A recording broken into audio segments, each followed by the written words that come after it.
Good evening, नमस्कार, बहुत बहुत स्वागत है। मैं हूं अमित सिंह। वॉर स्पेशल लेकर हाजिर हैं द डिस्ट्रॉयज।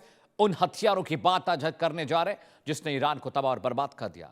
जब बारूद की गंध हवाओं में खुल जाए और आसमान से मौत बरसने लगे तो समझ लीजिए कि दुनिया विनाश के मुहाने पर खड़ी है। 28 फरवरी से शुरू हुआ ईरान और इजराइल का यह महायुद्ध अब सिर्फ दो देशों की जंग नहीं बल्कि दुनिया के सबसे घातक हथियारों की नुमाइश बन चुका है।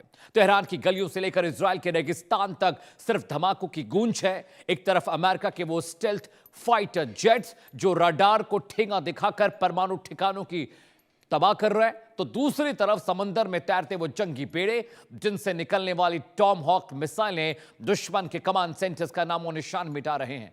आज हम बात करेंगे उन साइलेंट किलर्स और महाबली हथियारों की जिन्होंने इस जंग की दशा, दिशा और तस्वीर बदल कर रख दी। जी हां, सबसे पहले बात करने जा रहे हैं अब्राहम लिंकन वॉरशिप, जो इस वक्त अरब सागर में तैनात है। अमेरिका का सबसे बड़ा फ्लोटिंग किला, एक जीता जागता तैरता हुआ जंगी बेड़ा। जी हां, इसके बारे में आपको बताते हैं। एक साथ 90 से ज्यादा लड़ाकू विमान ले जाने की क्षमता इसके अंदर है। यहीं से F-35, F-18 विमानों ने उड़ान भरकर तबाही मचाई थी। जी हां, रडार और एयर डिफेंस सिस्टम को पूरी तरह से ये अंधा कर देते हैं। दे आर न्यूक्लियर पावर्ड, यानी न्यूक्लियर वेपन्स को कैरी कर सकते हैं। सालों तक समंदर में रहने की ताकत इस वॉरशिप के अंदर है। इलेक्ट्रोमैग्नेटिक एयरक्राफ्ट लॉन्च सिस्टम से लैस दुश्मन की नेवी के लिए साक्षात यमराज है ये एयरक्राफ्ट कैरियर, जिसका नाम है USS अब्राहम लिंकन, जो सबसे पहले ईरान पहुंचा था। जी हां, अब अगले ग्राफिक्स की तरफ बढ़ते हैं। जी हां, अरब सागर की लहरों पर तैरता USS अब्राहम लिंकन आज ईरान के लिए सबसे बड़ा सिरदर्द बन चुका है। इस युद्ध में सबसे घातक शुरुआत इसी से हुई थी। जी हां, जैसे ही हुक्म मिला, इस तैरते किले से F-35, F-18 सुपर हॉर्नेट विमानों ने उड़ान भरी और ईरान की मिसाइल साइट को शमशान घाट बना दिया। ईरान ने दावा किया है कि उसने हमला रोक दिया, लेकिन सैटेलाइट पिक्चर्स, तस्वीरें यह बताती हैं कि ईरान के झूठ की धज्जियां उड़ा दी गई हैं। यह सिर्फ एक जहाज नहीं बल्कि अमेरिका का वो धौंस है जिसे वर्जीनिया के शिपयार्ड में तैयार किया गया ताकि जरूरत पड़ने पर दुनिया के किसी भी कोने में तबाही मचाई जा सके।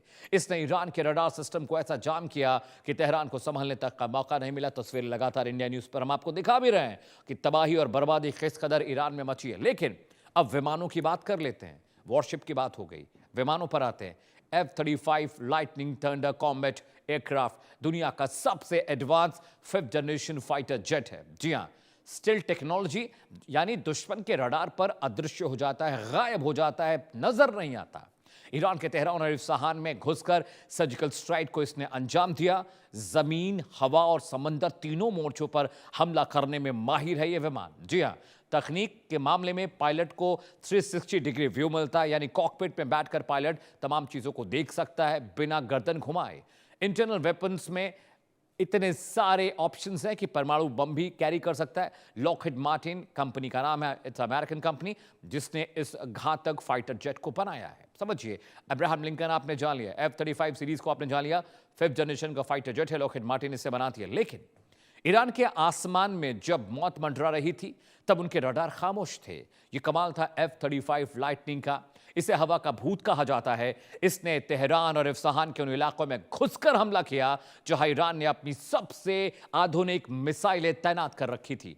नतांज के पास के इलाके में इस जेट ने वो तबाही मचाई कि ईरान का डिफेंस सिस्टम कूड़ा हो गया, कबाड़ बन गया। अमेरिका में बना यह जेट आज इजराइल की सबसे बड़ी ताकत है। इसकी सबसे बड़ी खासियत यह है कि यह दुश्मन के घर में घुसकर उसे मारता है और उसे पता भी नहीं चलने देता कि हमला कहां से हुआ। मानवीय त्रासदी यह है कि एक तरफ तकनीक जीत रही है तो दूसरी जानिब ईरान के मिसाइल सेंटर्स मलबे के ढेर में तब्दील हो रहे हैं। F-35 की ताकत और कुव्वत देखिए कि जो सामने आए वो तबाह और बर्बाद हो जाए। अगले वेपन की तरफ आते हैं। B-2 स्पिरिट स्टिल्थ बॉम्बर, काले रंग का बाज जैसा दिखने वाला यह विमान बहुत खतरनाक है। अमेरिका के मिसौरी से सीधे उड़ान भरकर ईरान पर यह हमले करता है। 2000 पाउंड के बंकर बस्टर बमों से लैस है जो बोइंग ने बनाए हैं। जमीन के सैकड़ों फीट नीचे छिपे ठिकानों को नेस्तो नाबूद कर सकता है। पेनिट्रेशन क्वालिटी 200 फीट से ज्यादा की है। दुनिया का सबसे महंगा और घातक बॉम्बर है। रडार के लिए एक परिंदे जैसा छोटा सा दिखाई देता है ताकि रडार्स को समझ में ना आए कि एक भारी भरकम जेट उड़ रहा है या छोटी चिड़िया। ईरान की न्यूक्लियर साइट नतांज को सबसे ज्यादा बार इसी ने निशाना बनाया। बिना हथियारों के आधी दुनिया का चक्कर लगा सकता है। यानी एक बार अगर B2 बॉम्बर फ्यूल कर ले तो दुनिया के एक कोने से दूसरे कोने पर आराम से पहुंच सकता है। B2 बॉम्बर ने वहां हमले किए जहां पर न्यूक्लियर साइट्स होने का इम्कान था, आशंका थी, अंदाजा था। अमेरिका उन तमाम इलाकों में हमले किए। जब खबर आई कि ईरान ने अपने मिसाइल कारखाने और न्यूक्लियर लैब जमीन के सैकड़ों फीट नीचे छुपा रखे हैं, तो अमेरिका ने अपने सबसे बड़े ट्रम्प कार्ड B2 स्पिरिट को मैदान में उतारा। मिसौरी से उड़े इस बॉम्बर के बिना कहीं रुके ईरान के पाताल लोक तक की मार है। यानी 2000 पाउंड के बंकर बस्टर क्लस्टर बमों ने ईरान की उन पहाड़ियों का सीना चीर दिया जिनके नीचे नचांज के परमाणु ठिकाने थे। इसे नॉर्थरोप ग्रूमन ने बनाया और इसकी एक उड़ान की कीमत करोड़ों में है। इस युद्ध में B2 ने साबित कर दिया कि अगर आप अमेरिका से पंगा लेंगे और अमेरिका चाहेगा तो दुनिया का कोई भी बंकर आपको बचा नहीं पाएगा। इसने ईरान की उस उम्मीद को तोड़ दिया। जमीन के नीचे उसकी मिसाइलें बची रहेंगी, ये उम्मीद उसे थी, लेकिन B2 बॉम्बर्स के बंकर बस्टर बम्स ने उस उम्मीद पर पानी फेर दिया। और तस्वीरें आपकी आंखों के सामने हैं किस तरह से अमेरिका ने ईरान को बर्बाद किया। अगला हथियार टॉमहॉक मिसाइल की बात करते हैं। ये बहुत विध्वंसक सुपरसोनिक क्रूज मिसाइल है। इसके बारे में भी आपके लिए जानना जरूरी क्योंकि इसका इस्तेमाल भी अमेरिका ने किया। जी हां, क्रूज मिसाइल एक गाइडेड मिसाइल है। डिस्ट्रॉयर्स से लॉन्च किए जाते हैं। छोटे शिप्स को डिस्ट्रॉयर्स कहते हैं, नेवी के शिप्स को। 1600 किलोमीटर दूर बैठे दुश्मन का एकदम सटीक निशाना लगा सकता है। लो एल्टीट्यूड पर उड़ने के चलते रडार इसे पकड़ नहीं पाते। जमीन के बहुत करीब से उड़ता है। ईरान के कमांड सेंटर और नेवी जहाजों पर इसी ने आग बरसाई। जीपीएस और इंफ्रारेड सेंसर से अचूक निशाना लगाने में माहिर है। ये प्रोजेक्टाइल बहुत स्मूथ चलता है। एक साथ दर्जनों मिसाइलें दागकर सैचुरेशन अटैक की क्षमता रखता है। रेथियोन द्वारा तैयार की गई भरोसेमंद सबसे मिसाइल है। यानी एक मिसाइल में एक साथ 25 धमाके होते हैं, अलग अलग टारगेट को हिट करते हैं और दुश्मन को लगता है कि सिंगल मिसाइल आ रही है, लेकिन जब वो बस्ट करती है टारगेट पर पहुंचकर तो एक साथ 25 लोगों को नुकसान पहुंचाती है। जी हां, समंदर के खारे पानी से जब आग की लपटें निकलती हैं तो समझ लीजिए कि टॉमहॉक काम पर निकल चुका है। यूएसएस थॉमस हर्सनर जैसे डिस्ट्रॉयर से दागी गई इन मिसाइलों ने ईरान के कोस्टल डिफेंस और नेवी के वॉरशिप्स को समंदर की गहराई में दफन कर दिया। टॉमहॉक की खासियत यह है कि ऊंची पहाड़ियों के बीच से रास्ता बनाकर सीधे टारगेट के चौखट में घुसकर मारता है। ईरान ने अपनी नेवी को बचाने की कोशिश की, लेकिन टॉमहॉक के आगे उनकी एक न चली। अमेरिका के कारखानों में बनी यह मिसाइल बीते 30 साल से जंगों का रुख बदल रही है। इस बार इसने ईरान के मिलिट्री इंफ्रास्ट्रक्चर की कमर तोड़कर रख दी है। साइज में छोटा है लेकिन घाव बहुत गहरा करता है। जी हां, अगले वेपन की तरफ आते हैं। ल्यूकस MQ-9 रिपर ड्रोन छोटा है, बहुत घातक है। पहली मर्तबा इसका इस्तेमाल आत्मघाती ड्रोन के तौर पर हुआ। सस्ता और भारी मात्रा में हमला करने वाला स्वॉर्म ड्रोन ईरान के शाही ड्रोन का मुकाबला करने वाला है। जी हां, MQ-9 रिपर हेलफायर मिसाइलों से हाई वैल्यू टारगेट पर हमला करता है। टास्क फोर्स स्कॉर्पियन स्ट्राइक के तहत भारी इस्तेमाल इसका लगातार होता आ रहा है। दुश्मन के कमांडर्स को ढूंढकर मारने की पिन पॉइंट टेक्निक इसके पास है और इसकी तस्वीर देखिए, छोटा सा है लेकिन हैवी वेपन्स को कैरी कर सकता है। कभी कभी तो यह भी कहा गया कि एटॉमिक वॉरफेयर में इसका इस्तेमाल हो सकता है। ये ट्रैकिंग सर्विलांस के लिए इस्तेमाल किया जाता है और ज्यादातर आतंकवादियों को मारने के लिए अमेरिका ने इसका इस्तेमाल किया।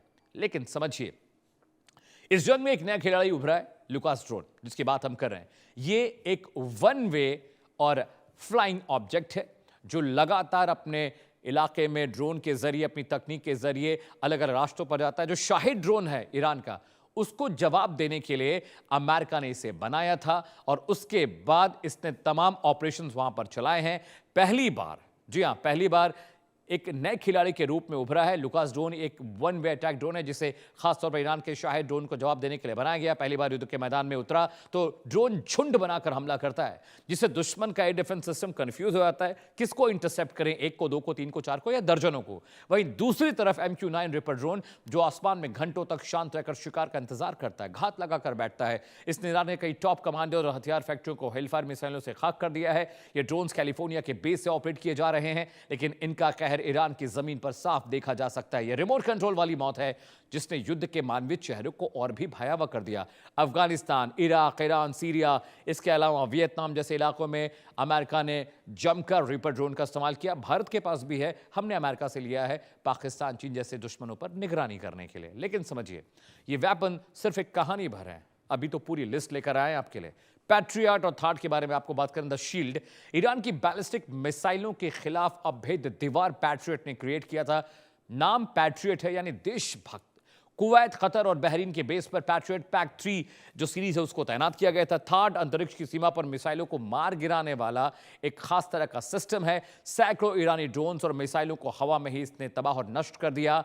और गल्फ बेस की सुरक्षा के लिए ब्रह्मास्त्र एडवांस रडार सिस्टम जो एक साथ 100 टारगेट को ट्रैक करते हैं, लॉकहीड मार्टिन, रैथियन ने मिलकर इसको तैयार किया है। इजराइल की जान है क्योंकि इजराइल हर छोटे बड़े ऑपरेशन में इसका इस्तेमाल करता है। हमास को मारने के लिए गजा में सबसे ज्यादा इसका इस्तेमाल किया गया। ये शुरुआत भर है, अभी तो बहुत सारे वेपन्स आपके लिए लेकर आए। जी हाँ, अगला weapon F-22 Raptor eagle air super priority jet दुनिया का सबसे श्रेष्ठ उत्तम क्वालिटी का एक सुपरियोरिटी फाइटर जेट है। ईरान के रडार और पुराने MiG-21 जेट्स का मिश्रण है, मिक्स है, लेकिन उसको साफ कर दिया। सुपर क्रूज क्षमता है, बिना ऑप्टर बर्नर के सुपरसोनिक स्पीड, डॉग फाइट यानी आसमान में भिड़ंत का बेताज बादशाह है। ईरान के फाइटर पायलटों के लिए खौफ का दूसरा नाम है। बेहद एडवांस सेंसर लगे हैं, दुश्मन को देखने से पहले मार देते हैं। अमेरिका के सीक्रेट डिफेंस बजट का सबसे बड़ा हिस्सा है। मैं आपको एक चीज बता दूं, अगर आप 2 सेकंड मुझे वक्त दें।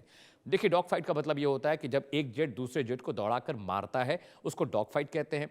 हीट बर्नर इफेक्ट का मतलब यह होता है कि जब जेट उड़ते हैं तो उनके हीट सेंसर जो लगे होते हैं रॉकेट्स में, वो उनको पीछे से दौड़ाकर मारते हैं। इसलिए आपने देखा होगा फिल्मों में कि जेट उड़ रहा है, रॉकेट उसके पीछे पीछे जा रहा है। लेकिन इसमें क्या है, इसमें जो हीट सेंसर्स ऑफ रहते हैं, बर्नर्स ऑफ रहते हैं, यानी जो रॉकेट्स हैं इनकी हीट सेंसर से इनको ट्रैक नहीं कर पाते। अगले हथियार की तरफ आते हैं, हिमास रॉकेट सिस्टम। ये भी बहुत कूल है और इसके बारे में इसलिए जानना जरूरी है क्योंकि बहुत विध्वंसक है। Rocket system shoot and scoot तकनीक, यानी हमला करो और विलुप्त हो जाओ, गायब हो जाओ, भाग जाओ, अदृश्य हो जाओ, ताकि ये पता ना चल पाए कि कहां से आप पर हमला किया गया, ताकि आप ट्रैक ना हो पाए। जी हां, आर्मी ट्रक पर मोबाइल रॉकेट लॉन्चर सिस्टम लगता है। 300 मील दूर तक के टारगेट को तबाह करने की रेंज। ईरान की मिसाइल लॉन्च साइट पर सटीक प्रहार करता है। यूक्रेन युद्ध के बाद अब मिडिल ईस्ट में ये तबाही मचा रहा है। गदर छोटे और सटीक रॉकेट से जो काम ईरान कर रहा था वो काम यह अकेले करता है। अमेरिकी सेना का सबसे घातक आर्टिलरी पावर डिफेंस सिस्टम इसे कहा जाता है और अमेरिका ने इसका इस्तेमाल भी ईरान में किया है। तस्वीर देखिए, एक बार में इसमें कुल 12 लॉन्चर्स यानी 12 रॉकेट्स आप फिल कर सकते हैं। ये रोटेटर्स की तरह काम करता है, एक के बाद एक, एक के बाद एक, एक के बाद एक, एक के बाद एक रॉकेट फायर होते हैं। लेकिन क्या सिर्फ हथियार इतने इस्तेमाल हुए? अगला ग्राफिक्स आपको दिखाएंगे। एजिस कॉम्बैट सिस्टम क्या है? ये बहुत मॉडर्न वॉरफेयर की तकनीक है जो आपको बताने जा रहे हैं।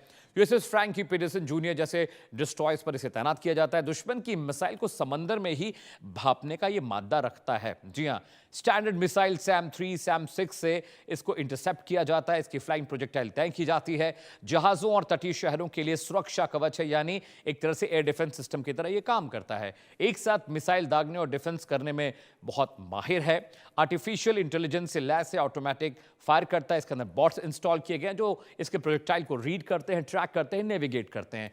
और अच्छी बात यह थी कि इस तरह के हथियारों से ह्यूमन कैजुअलिटी, कोलैटरल डैमेज के चांसेस बहुत कम होते हैं और अमेरिका कोलैटरल डैमेज को हमेशा बचाने की कोशिश करता है क्योंकि अफगानिस्तान में उसने बहुत सारे सैनिक खोए जिसकी वजह से अमेरिकी सरकारों की बहुत भद्द पिटी। लेकिन देखिए, एजिस कॉम्बैट सिस्टम आपने देख लिया, single shoot supersonic cruise missile का एक पूरा जखीरा है। नेविगेशन के लिए बॉट्स लगे होते हैं, ट्रैक करते हैं, इंटरसेप्ट करते हैं। प्रोजेक्टाइल खुद को अपने आप चलाता है और टारगेट पर पहुंच के मारता है। अगला ग्राफिक्स लेकर आए आपके लिए। EA-18G ग्राउलर क्या है? इलेक्ट्रॉनिक वॉरफेयर का एक बहुत जीता जागता उदाहरण है। ईरान के पूरे कम्युनिकेशन ग्रिड को जाम करने वाला एक तरह से जैमर है।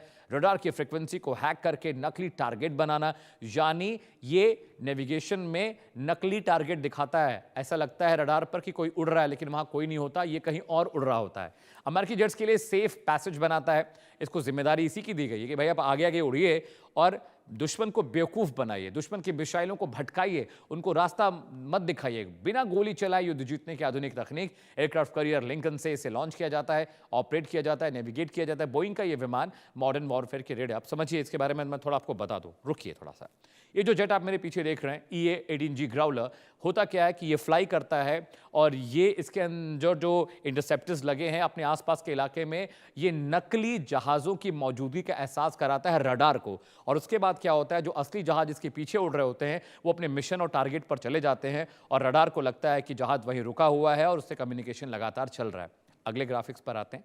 आपने देख लिया, अब समझिए कि तबाही की ये मंजर गवाह हैं कि युद्ध अब सिर्फ हौसलों से नहीं बल्कि उन महाविनाशक मशीनों से जीता जाता है। ईरान के पास संख्या है, लेकिन अमेरिका और इजराइल के पास वो तकनीक है जो रडार को अंधा कर देती है और जमीन के सैकड़ों फीट नीचे भी मौत पहुंचा देती है। F-35 की खामोशी से लेकर टॉमहॉक की दहाड़ तक ईरान आज